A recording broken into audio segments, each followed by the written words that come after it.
Bismillahirrahmanirrahim. Assalamualaikum warahmatullahi wabarakatuh. Salam dan bahagia. Alhamdulillahirrahmanirrahim. Wassalatu wassalamu ala asrofil anbiya'i wa mursalin syahidina wa maulana Muhammadin wa ala alihi wa ashabihi ajma'in.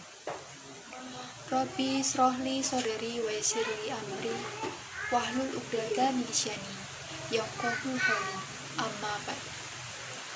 Yang terhormat Bapak Felix Baskara Bakti Utama MPD selaku dosen pembimbing mata kuliah keterampilan berbahasa Indonesia Lisan beserta teman-teman mahasiswa-mahasiswi Universitas Sarjana Wiyata Taman Siswa semester 2 kelas D yang saya cintai. Pertama-tama, marilah kita panjatkan puji syukur kehadirat Allah Subhanahu wa Ta'ala yang telah melimpahkan rahmat, hidayah, beserta inayahnya kepada kita semua, sehingga kita dapat menyelesaikan tugas akhir semester kita, yaitu dalam praktik berpidato dengan tema keberagaman Indonesia tanpa hambatan maupun halangan suatu apapun.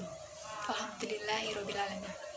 Tak lupa sholawat beserta salam senantiasa selalu tercurahkan kepada junjungan kita Nabi Agung Muhammad SAW yang selalu kita nantikan syafaatnya di yaumul qiyamah nanti. Allahumma amin. Sebelumnya saya ingin mengucapkan terima kasih kepada Bapak Felix Baskara yang telah memberikan kesempatan dan wadah kepada saya untuk menyampaikan beberapa patah kata pidato saya dengan judul Keberagaman Agama di Indonesia dan Sikap Saling Toleransi sebagai Sesama Warga Negara Indonesia. A few moments later. Teman-temanku yang saya cintai, berbicara mengenai tanah air kita, NKRI atau Negara Kesatuan Republik Indonesia yang terdiri dari beribu-ribu pulau dan tentunya memiliki sumber daya alam yang melimpah dan juga kekayaan alam yang melimpah, baik dari sudut ekonominya maupun keberagaman yang ada di dalamnya, seperti keberagaman suku, budaya, bahasa maupun agama. Keberagaman itulah yang menjadikan negara kita dikenal sebagai negara majemuk karena terdiri dari berbagai keberagaman baik suku, budaya maupun bahasa atau agama tersebut. Namun yang paling mendominasi di negara kita ialah keberagaman agama, karena penyebarannya yang terbilang cepat dan adanya hak bagi setiap individu yang diberikan kebebasan untuk memeluk agama apa yang mereka yakini atau mereka anut. Rasa percaya atau keyakinan itulah merupakan wujud dari rasa syukur kita kepada Tuhan dan dalam bentuk kita untuk mengimani agama yang akan kita yakini. Di Indonesia atau tanah air kita ada 6 agama yang telah diakui secara Undang-Undang Dasar Negara Republik Indonesia.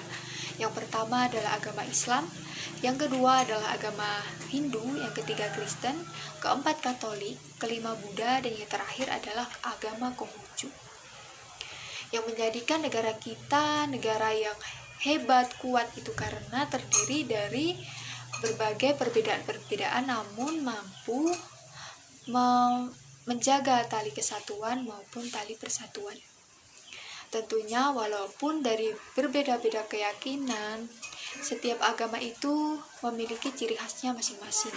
Seperti agama Islam yang meyakini tauhid atau berserah diri kepada Tuhan, agama Kristen yang meyakini cinta kasih sebagai inti hidup, agama Katolik sama kurang lebih seperti Kristen, dan agama Hindu yaitu meyakini bagaimana cara kita menjalani kehidupan dengan penderitaan, atau agama Buddha yang meyakini hukum sebab akibat atau karma, dan yang terakhir adalah agama Konghucu yang meyakini ajaran kelembutan. Namun dari berbagai perbedaan keyakinan tersebut, tentunya tujuannya adalah sama, yaitu untuk berrelasi dan menuntun mereka kepada Tuhan masing-masing. Setiap agama itu tentunya memiliki Tuhan yang menjadikan alasan mereka hidup di dunia ini. Mereka memiliki Tuhan siapa yang menciptakan mereka. Dari perbedaan itu, selain dari keyakinan atau ciri keyakinan kepercayaannya, yaitu tentunya dari cara beribadah, tempat beribadah, dan juga cara mengucap salam dan benda yang dianggap sakral itu juga berbeda. Misalkan agama Islam yang menjadikan Al-Quran sebagai kitab suci dan lain sebagainya. Sebagai generasi muda atau generasi penerus bangsa, tentunya saya dan juga teman-teman semua harus memiliki rasa toleransi, karena negara kita dikenal sebagai bangsa yang menerapkan kehidupan tegang rasa, di mana sifat toleransi ini sangat dibutuhkan untuk menghadapi suatu perbedaan. Namun sayangnya di negara kita telah menyeret agama ke dalam dunia politik, teman-teman. Agama sering dijadikan senjata maupun sasaran untuk oleh kaum mayoritas untuk memerangi kaum minoritas atau rakyat seperti kita ini, sehingga memicu atau memecah belahkan bangsa dan menghancurkan tali kesatuan dan persatuan.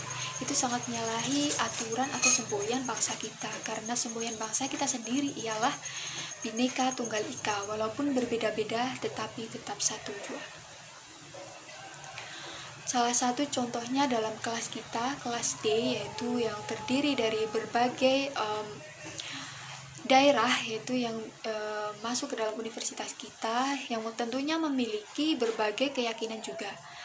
Maka dari itu, kita sebagai generasi penerus bangsa harus memiliki rasa toleransi yang tinggi, di mana rasa toleransi itu diartikan sebagai rasa sabar dan menahan diri, atau diartikan dengan kata lain bahwa kita harus bisa saling menjaga, menghormati, dan menghargai baik individu maupun kelompok dalam dengan keberagaman yang ada di negara kita. Tentunya dari berbagai daerah itu kita memiliki keyakinan yang berbeda-beda. Namun dari itu bukan berarti kita harus menjauhi atau mengucilkan teman satu kelas kita yang berbeda keyakinan dengan kita.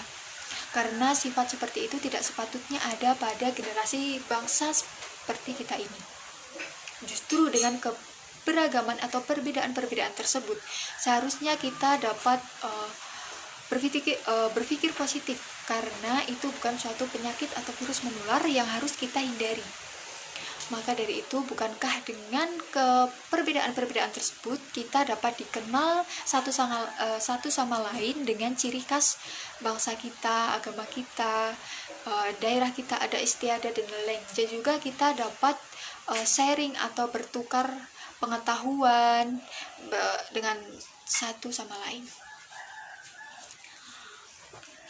Mari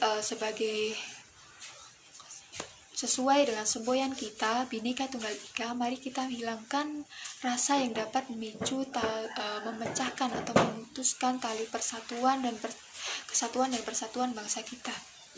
Karena sifat-sifat seperti itulah yang dapat menghancurkan bangsa kita, dan tentunya karena kita penerus masa depan bangsa, kalau kita memiliki sifat yang semacam itu, tentunya kita tidak akan bisa bangsa kita tidak akan bisa memiliki masa depan yang baik. Maka dari itu, untuk teman-teman semua, mari saling menghargai, saling menghormati satu sama lain, memiliki sifat toleransi yang tinggi, tolong menolong walaupun kita berbeda-beda.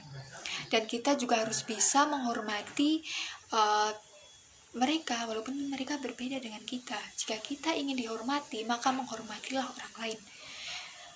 Ya, kita memperlakukan baik kepada orang lain, maka kita akan diperlakukan baik oleh orang lain tersebut. Karena apa yang kita tanam hari ini itu adalah akan yang kemudian hari itu yang akan kita unggul. Maka dari itu, mari menjaga tali persatuan dan kesatuan bangsa walaupun kita memiliki perbedaan keyakinan. Karena tujuannya dari berbagai keberagaman atau keyakinan tersebut adalah sama. Kita yaitu menuntun kita kepada Tuhan kita dan menjadikan hidup kita untuk menjadi lebih baik lagi. Perbedaan lain dalam keberagaman agama ini, misalkan pada hari besar atau hari raya masing-masing agama, misalkan agama Islam yaitu Idul Fitri, dan juga hari raya lain yaitu misalnya non Islam yaitu Waisak, kenaikan Isa Al-Masih, dan lain-lain. Mungkin itu saja yang bisa saya sampaikan. Apabila terdapat salah kata ya atau cara penyampaian saya yang kurang berkenan di hati teman-teman semua, saya mohon maaf yang sebesar-besarnya. Wabillahi taufiq wal hidayah. Wassalamualaikum warahmatullahi wabarakatuh. Salam.